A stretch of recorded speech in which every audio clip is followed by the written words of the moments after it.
Sometimes clubs want to keep expense money separate from investing money.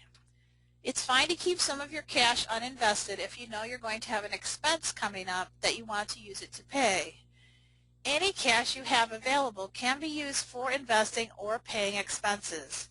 You don't need to record different kind of member contributions if they're going to be used to pay club expenses rather than invest. There used to be a method in club accounting where member deposits could be recorded as something called fees. Fees were contributions by members that did not purchase units. This has been restricted to being used only when a penalty against a member is being assessed. There are two reasons for this. First, there was a common misunderstanding that fees and whatever expenses they were used to pay were somehow kept separate from the investing pool. This is not the case. All deposits recorded in your club accounting become part of your club assets. Any expenses recorded affect your portfolio return. The second problem with fees is that they affect member ownership differently than people think.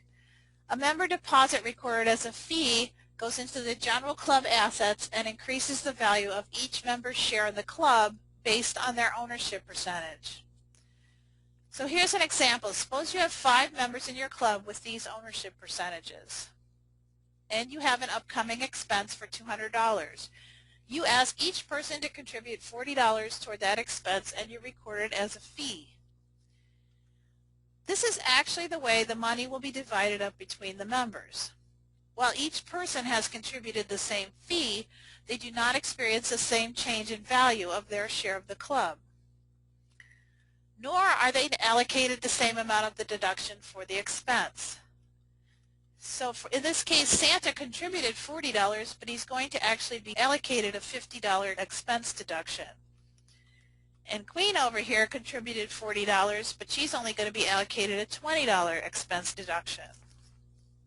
If you had recorded these contributions as payments, this problem would not exist. Each person would receive the full credit for the amount they contributed to their account. There's no reason to deposit money differently just because it's being used to pay expenses. All member contributions should be recorded as payments so that each member's club ownership is correctly adjusted.